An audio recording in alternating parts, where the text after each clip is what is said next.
Hi, ladies and gentlemen. I'm at Co-op Radio. My All right, main, we're ready. Yeah. All right, welcome to the program called the Community Living Show on the NCRA stations and National Campus Association networks across Canada and, of course, across British Columbia. My name is Kelly Rayburn. Of course, I've been here, well, since the very beginning, but... Well, not exactly from the very beginning. I wouldn't say it's from the beginning. I was gonna say we was barely kids when this show first started, right? That's Michael Rubin, Clogs. How are you doing, Michael? I'm good. So we have an exciting person with us. Yes, we do. So we stay within the rules of campaigning and things like that. Yes. Because we do have one of, as a guest today, we have one of Vancouver City's mayor candidates with us, Angela. Good morning, ladies and gentlemen. Yeah. So we'll you may hear some reasons why you might want to vote for Angela, but we're not going to get into Roller Girl. But Number 19 on the ballot. It's Roller Girl. But we're to stay within the rules. We're not going to get too political about things. We're going to stay kind of lighthearted with everything, right? Absolutely. I don't know if I'm going to be lighthearted because I want to speak the truth, and I think the truth should be spoken. And we're going to keep you to the truth. Well, I'm gonna speak the truth. So help me God, I will speak the truth. She's got her hand raised and everything. Yeah. If you go to her, you're doing a Facebook Live here, right? No, I'm live. Not Facebook. I'm just recording it. Video. Okay. Record. Right. So Welcome to the launch it. Live. Okay. If we can, that's okay. I can. Okay. We'll do it. Put it up That's there. okay. Yeah. I don't feel nervous. I'm Roller Girl Vancouver, and my main thing is about safety, hate crimes, and affordable housing. About affordable housing is it's high demand, and I think that's the reasonings why they like to hike the rent up, and that's why there's a lot of homeless people, and it's very sad that other provinces has a clause on rent, and we should implement that to BC here, so families and other children, other people just don't get kicked out because just say the minimum wage is only like $11 or $12 an hour, and how can somebody afford free daycare that's $1,500? It's ridiculous. Wasn't that supposed to be minimum wage going up to 15 next year? I think minimum wage should be at least $17.50. Okay. That's minimum wage. But what I want to do, if I get in for mayor, I want to build a structure like 5-story structure that has free daycare on top and green space. I've been through all the candidate meetings, and I missed the first one because I thought it was on the 17th, and the press was looking for me, and sadly, I thought it was on the 18th, so it was on the 17th. So it was some sort of miscommunication. Yeah. I think there's a lot of miscommunication when there's a mayor candidate because not everybody is tuned to what's happening as a candidate. I was one of the first mayors that applied for being mayor. So Okay. Yeah. I wanted to implement probably decreasing the rent, and I think it should be implemented. I also want to speak about scumlords that kick people out, and I got hate crimes out of 801 East 6th Avenue, and all my belongings were taken away with me. That should be changed. Okay.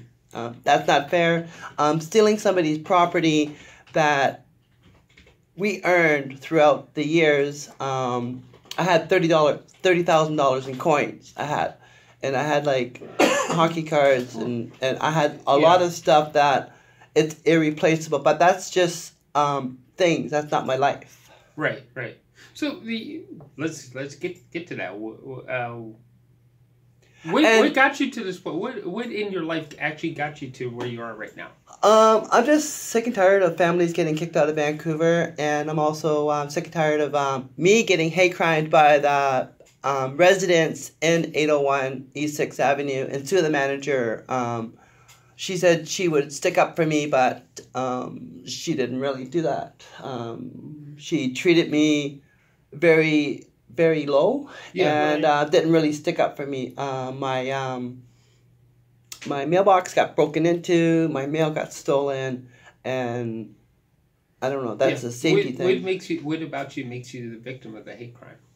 I'm a double-spirited female. Okay. Also, what makes me more of a target is I went after the VDP, and I guess back in year 2015 when I won a human rights case. I'm history. I want to make history again.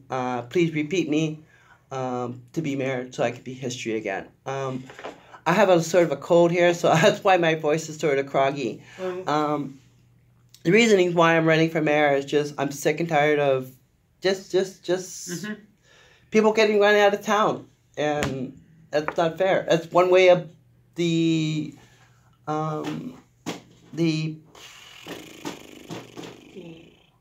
it's just hiking rent up, and no other province does this. That is true. It is one of the things that we advocate as a show. We're trying to advocate for it's got to it's at some point, in order for people to live and exist, there's got to be a balance between incomes and what you pay out in rent, right? If you can't afford to live in the area, it should go back to your 2010 rent. It was for affordable then. When Craig Robinson took a spot, he was supposed to clean up the drug area. He was supposed to build housing. He was supposed to do this and do that. All he did is did a bike lane, and he didn't even implement safety for the bike lanes. And I'm all about safety, and I'm directing traffic. I save people's lives, and I get parents come up to me and say, you know what? Thank you for saving my daughter's life. And I lived downtown East Side for a while, and I get parents saying, well, thank you for saving my daughter for not doing drugs. Tell her to go home to their mother and father. I'm a caring, loving, affectionate woman, and again, I'm double-spirited female. People call me. I'm also want to talk about the shelters, how they treat me. Right. Because I'm homeless. I shouldn't be homeless. I'm high profile, and if anybody's listening, I don't do drugs. I don't drink alcohol, and I'm very calm. And I have an entrepreneur. I have a clothing line. Check out my website at Instagram, Roller Girl Vancouver. I have a YouTube channel, Twitter, Google Plus. So I like to talk more if you don't mind. Yeah, go ahead. You're fine. I have a debate. Was it paperwork is out there? There's some paperwork. Cathedral Church. The press is going to be there, and that's at 12:30. So I have a little bit of time. So I haven't eaten yet today. We have how many minutes left of show here? Oh, Kelly? we got plenty. Yeah, we got plenty. Of time. Okay, great. I can we just all have talk and time. talk and talk, right? So, At least we got an hour show, so yeah. Yay! Yeah. So we can have like an interesting conversation. You know, but we do have some breaks, so just like Yeah, and Kelly will That's flag fine. us for the break. Yeah. So, yeah, I know. I know that I've seen seen your picture around town, and people are actually talking about you outside of independent media, which we're independent. Yeah. So some of the mainstream people are actually talking about you. And there was I kind of got excited when I saw you. It was like because I wanted to know more about your story. It's like, and you're saying that you're currently homeless. Yeah, it sucks. It's because the BDP. It's like I phoned them, and they basically don't do anything. I had two neighbors that basically were making noise for 15 months, and why does a tenant have to put up with that? It's the manager's focus saying, okay, why are you bothering her? And she said, well, phone the cops. So I phone the cops, and they don't do nothing about it because they don't really care about my safety. And I think that the Vancouver police is really, they are the worstest ever. Okay. Especially if you're different Mm-hmm. as me. And Don't they ever direct you to the non-emergency situations for the police department? I phone in non-emergency There you go. situations, and Right. they come. And there was one time I was living at 801. The psych called me and they said, "Do you got a problem?" Like, I just totally don't understand that graphics, and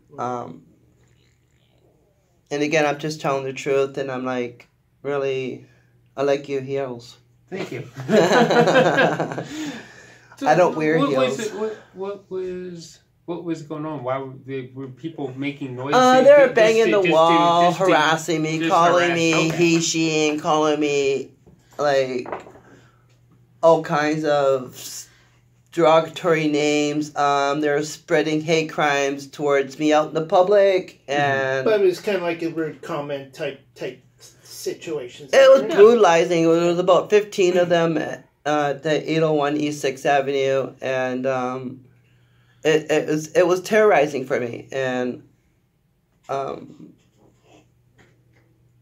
Yeah, honestly, I can see that by the look in your eye that it's like you were really it's being real. bullied. It's real. It's not like you're. It's real. And Yeah. the cops are saying you're crying wolf, and I'm not crying wolf. Mhm. You know, it's like, it's just, they didn't do anything about it. And that really hurts. And I think they should have more compassion and more understanding and more just,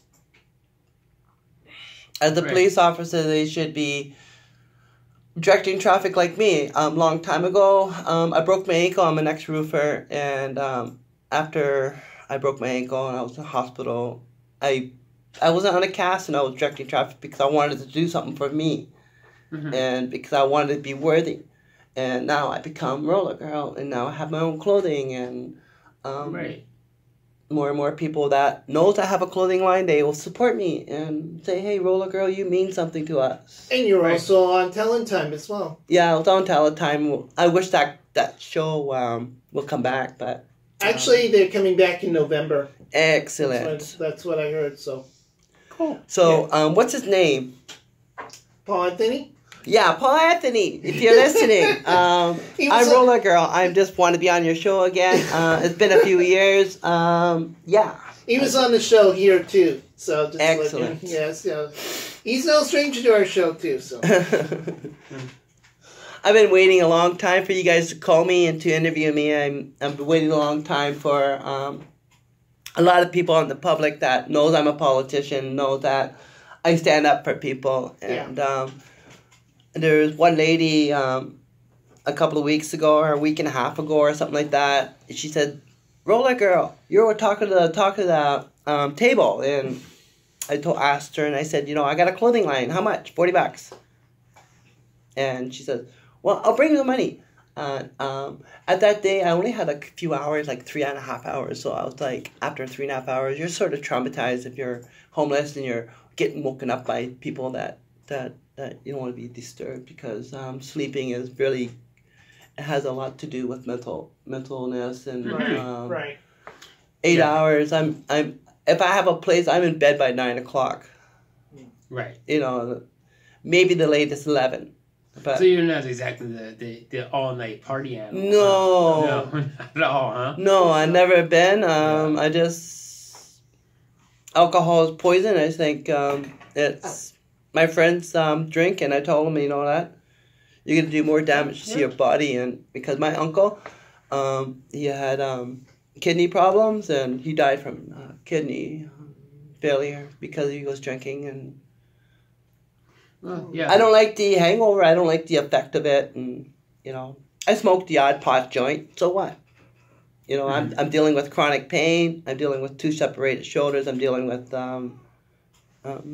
double fractured ankle. I'm dealing with knee problems, and I'm still an athlete. And skating is my life. Yeah. And So how far did you fall off the roof? Oh no, I broke my ankle at Pigeon Park Bank. Oh, okay. I thought you fell off a No. roof because you said you're a roofer and you said you. Yeah, I was a roofer for 10 years. For 10 years. Oh, and- so the injury made it so you couldn't get back on the roof. Now, Well, you fell off the roof. injury Got it. took me to a different place. A few years back, I don't know, 15 years back, the ambulance people and the fire department people, because so many people are getting run over, they were looking for someone to volunteer and to save lives. So I Right. joined the rescue team, basically. And some of the rescue team remembers the moment that this elderly lady gets hit by a transport truck and dragged across the road. And I saw that, and I said, you know what? This has got to stop. Yeah. You know, if you're driving a deadly weapon, you should have. You need safety Right, procedures to how to drive. Am I right? Pardon? You need some sort of safety procedures of how to drive. Yeah, So you have to have I don't know, no anger problem. Mm. There's a lot of. You guys help me out here. There's a lot of. Well, basically, we got to make sure. Anger that- management yeah, program. anger They should management, they should yes. implement an anger management program before you have a driver's license. You got to pass that anger management program. Yeah, because even a car can become a weapon. Well, it is a weapon. It's just Yeah. I asked the cops a long time ago. I broke my ankle, and the cop says, "Well, would you like me to break the other ankle?" Well, there's another No, weapon they for do. you right That's there. right? A crude joke Yeah. type of That's not a situation. joke. That's Yeah. not a joke. Yeah, That, I that's the truth. And But- I went up to the police officers and I said, you know what? I said, why don't you try to do my job? Oh, it's too dangerous. What? Too dangerous to help the public? To save time? Because realistically, we only have time. Right. Okay? And the worst enemy is people waste people's time. There's jaywalkers. There's, when the hand's up there, there's cars turning. Pedestrians first. Right. Before Right. a car turns. Yeah. Yeah, and No. You I know, was going to say that pedestrians have the right of way to cross the street. And especially, and then of course, here's what my mom was telling me about this. And hi, Mom. She's saying you can also cross the street during intersections when there's no a crosswalk sign or crosswalk anywhere. You can cross the street on an intersection and cars have to stop. And some cars don't do that, and it's ridiculous. well, what it amounts to is I no really- respect for I other really, human beings. But that's my kind of point of view on that kind of thing, because, and especially where I live on 38th Avenue in Dunbar, I cross at a normal crosswalk, but not all the cars stop. They don't see it. It's in and Because especially then at the- therefore, because the provincial government did cut out a lot of things, a lot of jobs for the public, because back 20 years ago, we had safety guards. Mhm. But because it costs too much, why don't the provincial and the federal government to say, you know what, BC does need help, Vancouver does need help, and let's give Vancouver some money. right. You know, not just a little bit of money. It's like, come on now, like you have the right to print out as much money as you can, but I just don't understand. I was also going to say the lighting's terrible near my area, so it's terrible crosswalk. Well, everything. I Really I bad. was a part of this 30 miles an hour limit. I was part of the lighting at Main and Hastings, so the vehicles and the pedestrians can see more what's going on. All right, we're going to take a break, and we'll come back with Angela and stuff in just a moment. You're tuned into the Okay, Roller Girl, tune in later, okay? Thank you. You're tuned into the Community Living Show. My name's Kelly, along with Michael. We'll be back in just a moment. Don't forget to tag me on Instagram. Okay.